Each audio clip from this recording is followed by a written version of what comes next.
안녕하세요. 여러분과 눈 감고 엉덩이로 재봉하는 그날까지 달순입니다. 오늘은 사각 파우치를 만들 건데요. 제가 기존에 만들었던 영상 중에 이런 사각 파우치를 만드는 영상이 있었어요. 아주 스토리까지 짜서 이때는 말을 안 할 때라 어떻게 하면 쉽게 설명을 드릴까 고민하면서 만든 영상이었어요. 이 파우치도 사각 파우치인데 정말 쉬운 방법이었거든요. 이 파우치와 오늘 만들 이 파우치가 어떻게 다른지 설명을 드리면요. 좀 더 각이 선명하게 살아요. 이렇게 절개선이 있고 박음선이 있음으로 인해서 확실한 사각 파우치를 원할 때는 오늘 만드는 방법이 아주 유용하실 거예요. 이 파우치 같은 경우는요. 예전에 수업을 할 때도 저희 회원분들이 너무 만들고 싶어하는 파우치 중에 1순위였어요. 패턴에 대한 설명부터 먼저 해드릴게요. 이것만 이해를 잘 하시면요. 내가 원하는 모양의 사각 파우치를 사이즈를 조정해 가면서 언제든 만들 수 있어요. 지금 도면에서 보시면 빨간색으로 색칠해져 있는 부분이 정면이에요. 가로 15cm, 세로 10cm. 이 도면으로 완성을 하면 이런 모양의 파우치가 나와요. 폭이 7cm인데 바닥은 그대로 7cm이기 때문에 3.5cm씩 줬고요. 위 지퍼 달리는 부분은 3cm씩 줬어요. 왜냐? 지퍼가 들어가서 1cm 분량을 차지하기 때문에 3cm씩 준 거예요. 한번 만들어 볼까요? 먼저 이 파우치를 제작할 때는 이렇게 직사각형으로 오린 다음에 자투리 원단을 오려내면 훨씬 작업하시기 수월하세요. 저는 아사심지 2장을 활용했고요. 솜이 아니기 때문에 두께감이 없으면서 힘은 있거든요. 그런 다음에 도면을 활용해서 패턴을 그려주고 자투리를 오려냈어요. 이 자투리 원단은 나중에 고리를 만들 때 활용할 거예요. 같은 방법으로 안감도 2장 재단해줬어요. 먼저 자투리 원단을 활용해서 바이어스 모양으로 접어서 고리를 먼저 만들어 놨고요. 그 다음 오늘은 지퍼 알을 끼워서 사용하는 3호 코일 지퍼를 사용할 건데요. 알 끼우는 걸 힘들어 하시는 분들이 많으세요. 다시 한번 보여드릴게요. 이렇게 안쪽으로 V자로 오리신 다음에 윗부분만 살짝 찢어서 머리 부분을 한쪽 면 끼우고 맞춰서 끼우신 다음에 V로 파여진 부분을 손잡이 삼아서 힘있게 지퍼를 잡아당기시면 한 번에 끼우실 수 있으세요.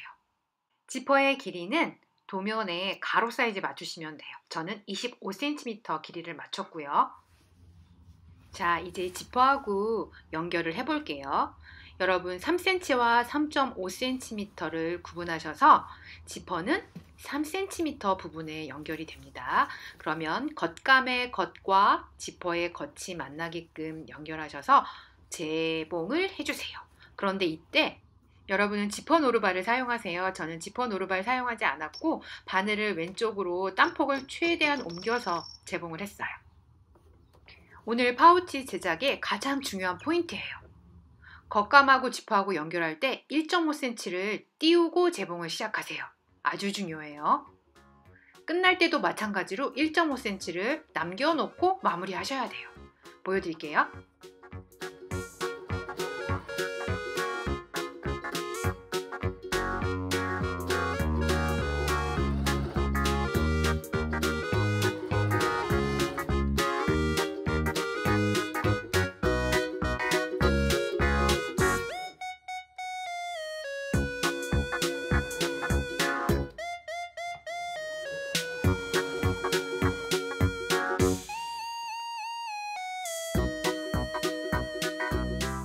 끝부분에도 1.5cm를 남겼고요. 안감을 붙여줄 때도요. 3cm 부분과 3.5cm 부분 잘 맞춰서 3cm 부분이죠.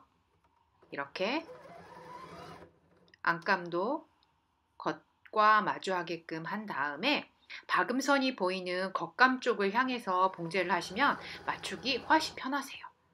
그래서 이 부분도 마찬가지로 겉감처럼 시작과 끝부분에서 1.5cm를 띄워서 봉제했어요.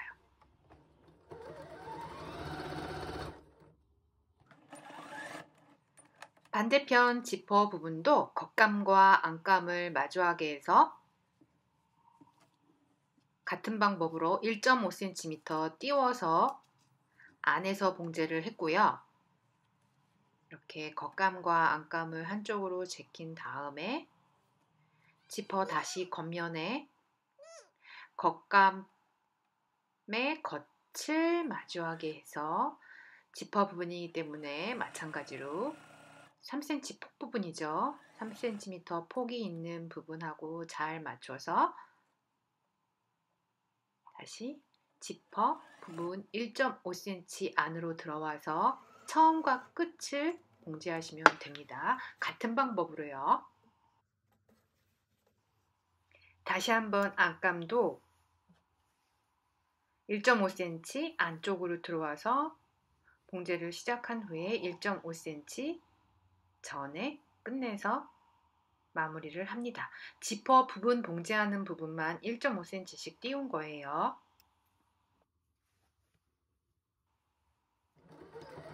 마찬가지로 겉감과 봉제한 봉제선이 보이는 쪽에서 봉제를 하시면 훨씬 더 편하세요. 1.5cm 안으로 들어와서 시작을 한 다음에 1.5cm를 남기고 반대편 지퍼 부분도 마무리를 합니다. 그러면 지퍼 부분은 모두 이제 연결이 된 거죠. 겉감과 안감 모두. 이제 겉감은 겉감끼리, 안감은 안감끼리 바닥 부분을 연결해 줄 거예요. 두 개의 겉감 바닥을 봉제해 주고요. 안감에 창구멍을 만들 거예요. 안감 바닥은 창구멍을 남겨놓고 봉제를 합니다.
자, 이제 지퍼 부분은 다 완성이 됐고요. 바닥도 완성이 됐어요. 그러면 겉감은 겉감끼리, 안감은 안감끼리 바닥과 지퍼 있는 부분을 연결해 주시면 돼요. 근데 저희가 지퍼 부분이 1.5cm씩 봉제하지 않았잖아요. 그래서 이렇게 뜨거든요. 안감은 안감끼리, 겉감은 겉감끼리 이렇게 살짝 떠요. 그러면 그 부분을 저는 지금 손으로 긁고 있는데요. 여러분은 다리미로 좀 다려서 하시면 작업이 훨씬 더 수월하실 거예요. 이렇게 안감은 안감끼리 만나게 해서 이 부분을 일자로 봉제하시고요. 겉감은 겉감끼리 지퍼와 함께 일자로 봉제하시면 돼요. 보여드릴게요.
같은 방법으로 반대편에 겉감과 안감도 일자로 이렇게 봉제를 다 해서 마감을 해줬고요.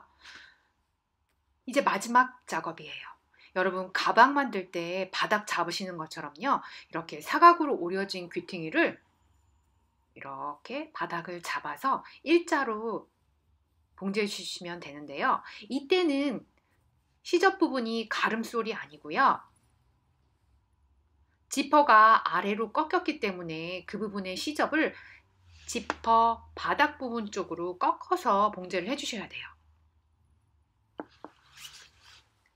그러면 겉감의 4군데, 안감의 4군데를 모두 봉제해 주시면 되겠죠.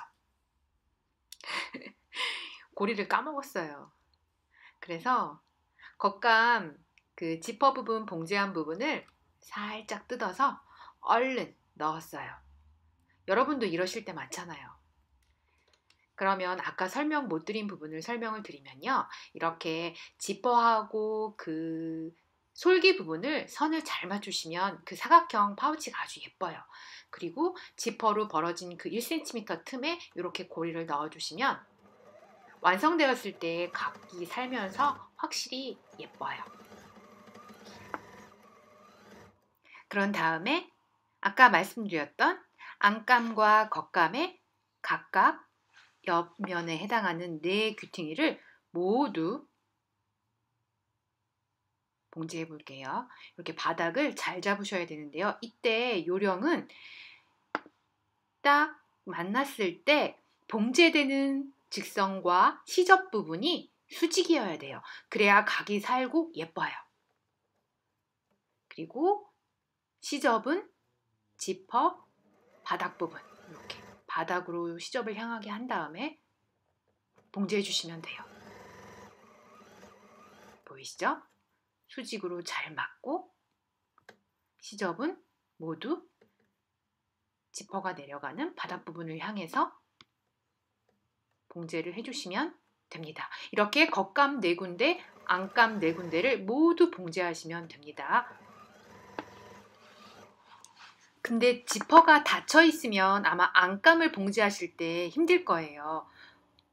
그래서 겉감이든 안감이든 하나를 먼저 봉제하신 다음에 창구멍을 통해서 지퍼를 열어주세요.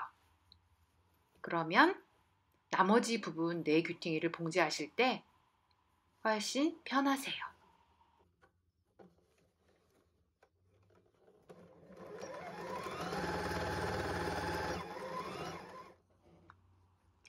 그렇게 해서 겉감과 안감의 옆면 4군데를 모두 봉제하셨다면 이제 창구멍으로 뒤집어 주세요. 저는 안쪽에 있는 창구멍이라 양면이 아니라서 1mm 정도 남겨놓고 그냥 봉제했거든요. 그런데 깔끔한 바닥을 원하시는 분들은 공그르기에서 창구멍을 마무리하시면 완성입니다. 예쁜 다리밑판도 생겼겠다. 그동안 미루던 사각 파우치 소품으로 한번 올려봅니다. 여러분, 우리 모두 엉덩이로 재봉하는 그날까지 질봉하세요.